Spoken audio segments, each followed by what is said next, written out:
ನಮಸ್ಕಾರ ವೀಕ್ಷಕರೇ, America, Israel ಮತ್ತು ಇರಾನ್ ನಡುವಿನ ಯುದ್ಧ ಈಗ ಭಾರಿ ತೀವ್ರ ಸ್ವರೂಪ ಪಡೆದುಕೊಂಡಿದೆ ಅಂತಾನೆ ಹೇಳ್ಬೋದು. ಈ ಯುದ್ಧ ಸದ್ಯಕ್ಕೆ ನಿಲ್ಲುವ ಲಕ್ಷಣ ಅಂತೂ ಕಾಣಿಸ್ತಾನೆ ಇಲ್ಲ. ಅಂದ್ರೆ ಇದು ಸದ್ಯಕ್ಕಂತೂ ನಿಲ್ಲುವ ಹಾಗೆ ಕಾಣಿಸ್ತಾ ಇಲ್ಲ. ಮುಂದಕ್ಕೆ ಹೋಗ್ಬೋದು, ಅಂದ್ರೆ ಇನ್ನು ಕಂಟಿನ್ಯೂ ಆಗ್ಬೋದು. ಇದು ಕೇವಲ ದೇಶಗಳ ನಡುವೆ ನಡೆಯುತ್ತಿರುವ ಯುದ್ಧ ಮಾತ್ರ ಅಲ್ಲ, ಇಡೀ ಜಗತ್ತಿನ ಮೇಲೆ ಪರಿಣಾಮ ಬೀರುತ್ತಿರುವ ಒಂದು ಸಂಕಷ್ಟವಾಗಿದೆ, ಒಂದು ಎಫೆಕ್ಟ್ ಆಗಿದೆ ಅಥವಾ ಒಂದು ಬಿಗ್ ಇಂಪ್ಯಾಕ್ಟ್ ಆಗಿದೆ ಅಂತಾನೆ ಹೇಳ್ಬೋದು.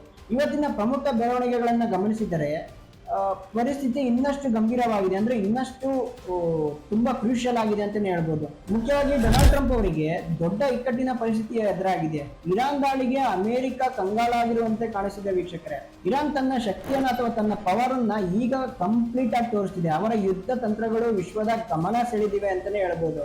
ಯುದ್ಧದ ಭೂಮಿಯಲ್ಲಿ ಟ್ರಂಪ್ ಈಗ ಏಕಾಂಗಿಯಾಗಿ ಅಥವಾ ಒಬ್ಬಂಟಿಯಾಗಿರುವ ಲಕ್ಷಣ ಕಾಣಿಸ್ತಾ ಇದೆ, ಅಂದ್ರೆ ಸ್ಪಷ್ಟವಾಗಿ ಎದ್ದು ಕಾಣಿಸ್ತಾ ಇದೆ.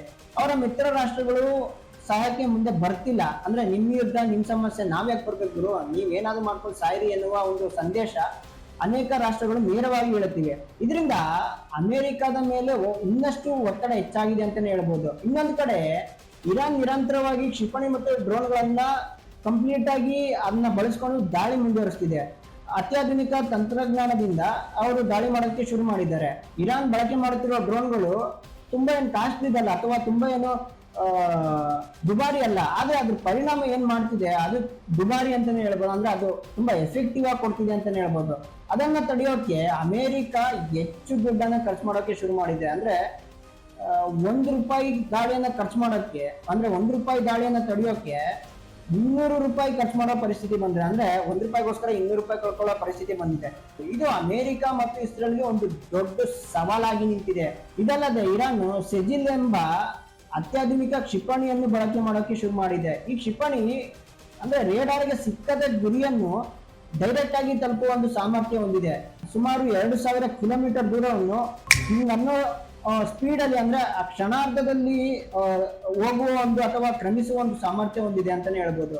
ಇದು ಯುದ್ಧದ ದಿಕ್ಕನ್ನೇ ಬದಲಾಯಿಸುವ ಶಕ್ತಿಯಾಗಿ ಅಥವಾ ಒಂದು ಪವರ್ ಆಗಿ ಬದಲಾಗಿದೆ. ಇರಾನ್ ಈಗ ಇಸ್ರೇಲ್ ಮಾತ್ರವಲ್ಲ, ಗಲ್ಫ್ ದೇಶಗಳ ಮೇಲೂ ದಾಳಿ ಮಾಡೋದಕ್ಕೆ ಶುರು ಮಾಡಿದೆ. ಅಮೆರಿಕ ಸೇನೆಯನ್ನೇ ಟಾರ್ಗೆಟ್ ಆಗಿ ಇಟ್ಕೊಂಡಿದೆ. ದುಬೈ ಸೇರಿದಂತೆ ಅನೇಕ ಪ್ರಮುಖ ದೇಶಗಳಲ್ಲಿ ಆತಂಕದ ವಾತಾವರಣವು ಸೃಷ್ಟಿಯಾಗಿದೆ ಅಥವಾ ನಿರ್ಮಾಣವಾಗಿದೆ ಅಂತ ಹೇಳ್ಬೋದು. ಇದರಿಂದ ಮಧ್ಯಪ್ರಾಚ್ಯದ ದೇಶಗಳು ಬೆಚ್ಚಿ ಬಿದ್ದಿದೆ. ಇರಾನ್ ಸ್ಪಷ್ಟವಾಗಿ ಹೇಳಿದೆ, ಅಮೆರಿಕ ಸೇನೆ ವಾಪಸ್ ಹೋಗೋವರೆಗೂ ಅಥವಾ ಅವರಾಗೆ ಅವ್ರು ಸ್ಟಾಪ್ ಮಾಡೋವರೆಗೂ ನಾವಂತೂ ದಾಳಿ ನಿಲ್ಸಲಾಗುರು.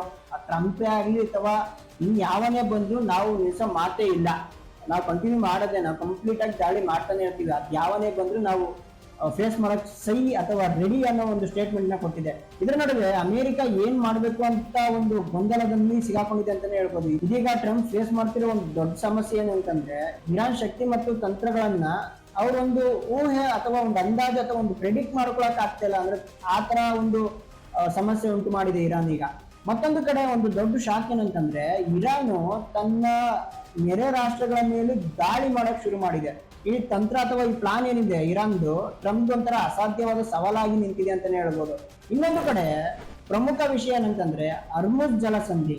ಇದನ್ನ ನಿಯಂತ್ರಿಸುವ ಮೂಲಕ ಇರಾನ್ ಜಗತ್ತಿನ ತೈಲ ಸರಬರಾಜಿನ ಮೇಲೆ ಒತ್ತಡ ಏರುತ್ತಿದೆ. ಇದು ಜಾಗತಿಕ ಆರ್ಥಿಕತೆಗೆ ದೊಡ್ಡ ಬೆದರಿಕೆಯಾಗಿದೆ. ಈ ಪರಿಸ್ಥಿತಿಯಲ್ಲಿ ಟ್ರಂಪ್ ನಾಟೋ ರಾಷ್ಟ್ರಗಳ ಸಹಾಯ ಕೇಳಿದ್ದಾರೆ, ಆದ್ರೆ ಬಹುತೇಕ ರಾಷ್ಟ್ರಗಳು ಡಿಕ್ಲೈನ್ ಮಾಡಿದೆ ಅಥವಾ ನಿರಾಕರಿಸಿದೆ ಅಂತಾನೆ ಹೇಳ್ಬೋದು. ನೋಡ್ಗುರು, ನಿಮ್ ಯುದ್ಧ ನೀನ್ ಮಾಡ್ಕೋ, ನಾವ್ಯಾಕೆ ಬರ್ಬೇಕು ಅಂತ ನೇರವಾಗಿ ಹೇಳಿಕೆ ಕೊಟ್ಟಿದೆ ಅಥವಾ ನೇರವಾಗಿ ಹೇಳಿದೆ. ಇದರಿಂದ ಟ್ರಂಪ್ ಮತ್ತಷ್ಟು ಒತ್ತಡಕ್ಕೆ ಒಳಗಾಗಿದ್ದಾರೆ. ಚೀನಾದಿಂದಲೂ ಯಾವುದೇ ಸ್ಪಷ್ಟ ಬೆಂಬಲ ಸಿಕ್ಕಿಲ್ಲ ಅಂದ್ರೆ ಟ್ರಂಪ್ಗೆ. ಇದರಿಂದ ಟ್ರಂಪ್ ಏನ್ ಹೇಳ್ತಿದ್ದಾರೆ ಅಂತಂದ್ರೆ, ಇರಾನ್ ಶಕ್ತಿ ನೋಡಿ ನಾವೊಂದ್ ಕಡೆ ಶಾಕ್ ಆಗಿದ್ದೀವಿ, ಬೆಚ್ಚಿ ಬಿದ್ದಿದ್ದೀವಿ ಅಂತ ಟ್ರಂಪ್ ಹೇಳ್ತಿದ್ದಾರೆ. ಟ್ರಂಪ್ ನಿರೀಕ್ಷೆ ಮಾಡಿದಂತೆ ಇರಾನ್ ಶರಣ ಆಗಿಲ್ಲ, ಅಂದ್ರೆ ಸರೆಂಡರ್ ಆಗಿಲ್ಲ. ಅದ್ರ ಬದಲಾಗಿ ಇನ್ನಷ್ಟು ಆಕ್ರಮಣಕಾರಿಯಾಗಿ ಅಥವಾ ಎಫೆಕ್ಟಿವ್ಲಿ ದಾಳಿ ಮಾಡೋದಕ್ಕೆ ಶುರು ಮಾಡಿದೆ. ಇದರಿಂದ ಅಮೆರಿಕ ಒಂದ್ ಕಡೆ ತಲೆ ಕೆಡಿಸ್ಕೊಂಡಿದೆ ಅಂತಾನೆ ಹೇಳ್ಬೋದು. ಸದ್ಯಕ್ಕೆ ಯುದ್ಧ ನಿಲ್ಲುವ ಪರಿಸ್ಥಿತಿ ಅಂತೂ ಕಾಣಿಸ್ತಾ ಇಲ್ಲ. ಇನ್ನು ಭಾರತದ ಕಡೆ ಬರೋದಾದ್ರೆ LPG ಗ್ಯಾಸ್ ಸಮಸ್ಯೆ ಸ್ವಲ್ಪ ಮಟ್ಟಿಗೆ ರಿಲೀಫ್ ಅಂತಾನೆ ಹೇಳ್ಬೋದು. ಅಂದ್ರೆ ಕಂಪ್ಲೀಟ್ ಆಗಲ್ಲ, ಸ್ವಲ್ಪ ಮಟ್ಟಿಗೆ ರಿಲೀಫ್ ಅಂತಾನೆ ಹೇಳ್ಬೋದು. ಹರ್ಮುಜ್ ಜಲಸಂಧಿಯಲ್ಲಿ ಸಿಕ್ಕಿದ್ದ, ಅಂದ್ರೆ ಅಲ್ಲಿ ಸ್ಟಾಪ್ ಆಗಿದ್ದ, ಅಲ್ಲಿ ಏನ್ ಕಂಪ್ಲೀಟ್ ಆಗಿ ಸ್ಟಾಪ್ ಮಾಡಿದ್ರು ಅಥವಾ ತಡೆಯಲಾಗಿತ್ತು, ಆ ಹಡಗುಗಳು ಇವಾಗ ನಿಧಾನವಾಗಿ ತಲುಪುತ್ತೀವಿ ಅಥವಾ ಮುಂದುವರಿಯೋದಕ್ಕೆ ಸ್ಟಾರ್ಟ್ ಆಗಿದೆ ಅಂತಾನೆ ಹೇಳ್ಬೋದು. ಇದೊಂದು ತಾತ್ಕಾಲಿಕ ಪರಿಹಾರ ಮಾತ್ರ ಅಷ್ಟೇ. ಇನ್ನೊಂದು ಪ್ರಮುಖ ಪರಿಣಾಮ ಏನಂತಂದ್ರೆ, ಈ ಯುದ್ಧ ಜಗತ್ತಿನ ಆರ್ಥಿಕತೆಗೆ ಒಂದು ದೊಡ್ಡ ಹೊಡೆತ ಬಿದ್ದಿದೆ ಅಂತಾನೆ ಹೇಳ್ಬೋದು. ಮತ್ತೊಂದು ಕಡೆ ಈ ಯುದ್ಧದಿಂದ ಶ್ರೀಲಂಕಾ ಮೇಲೂ ಆರ್ಥಿಕ ಸಂಕಷ್ಟ ಎದುರಾಗಿದೆ ಅಂತ ಹೇಳ್ಬೋದು, ಅದ್ರ ಮೇಲೂ ಒಂದು ಎಫೆಕ್ಟ್ ಆಗಿದೆ ಅಂತಾನೆ ಹೇಳ್ಬೋದು.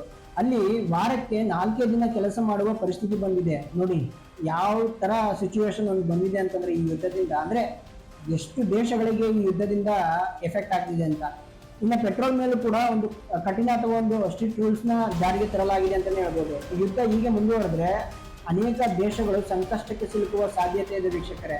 ಒಟ್ಟಾರೆಯಾಗಿ ಹೇಳೋದಾದ್ರೆ ಈ ಯುದ್ಧ ಈಗ ಜಾಗತಿಕ ಸಂಕಷ್ಟಕ್ಕೆ ಒಂದು ದಾರಿ ಮಾಡಿಕೊಟ್ಟಿದೆ ಅಂತಾನೆ ಹೇಳ್ಬೋದು. ದಯವಿಟ್ಟು ನಾನು ಹೇಳೋದೇನಂತಂದ್ರೆ ಆದಷ್ಟು ಬೇಗ ಒಂದು ಒಪ್ಪಂದಕ್ಕೆ ಬಂದು ಮಾತಿನಲ್ಲಿ ಬಗೆಹರಿಸ್ಕೊಂಡು ಅಥವಾ ಈ ಯುದ್ಧವನ್ನು ಆದಷ್ಟು ಬೇಗ ನಿಲ್ಲಿಸೋದಕ್ಕೆ ಪ್ರಯತ್ನ ಪಡಿ ಅಥವಾ ಪ್ರಯತ್ನ ಮಾಡಿ ಅಂತ ಹೇಳ್ತಿದ್ದೀನಿ. ಅಂದ್ರೆ ಈ ಯುದ್ಧದಿಂದ ಯಾರಿಗೆ ಆಗಲಿ ಯಾವುದಕ್ಕೆ ಆಗಲಿ ಹೆಲ್ಪ್ ಆಗೋದಿಲ್ಲ. ಆದಷ್ಟು ಬೇಗ ಈ ಯುದ್ಧ ನಿಲ್ಲಿ ಅಂತ ನಾನು ಹೇಳ್ತೀನಿ. ಯಾಕಂದ್ರೆ ಈ ಯುದ್ಧದಿಂದ ಆಗ್ತಿರುವ ಲಾಭ ಏನೂ ಇಲ್ಲ, ಅಂದ್ರೆ ಯಾರಿಗೂ ಲಾಭ ಆಗ್ತಿಲ್ಲ, ಇನ್ನೂ ನಷ್ಟ ಆಗ್ತಿದೆ, ಇನ್ನೂ ಕಷ್ಟ ಆಗ್ತಿದೆ ಅಂತಾನೆ ಹೇಳ್ಬೋದು. ಸೊ ದಯವಿಟ್ಟು ಆದಷ್ಟು ಬೇಗ ಇದನ್ನ ಇಲ್ಲೇ ನಿಲ್ಲಿಸಿ ಅಂತ ನಾನು ಕೇಳ್ಕೊತೀನಿ.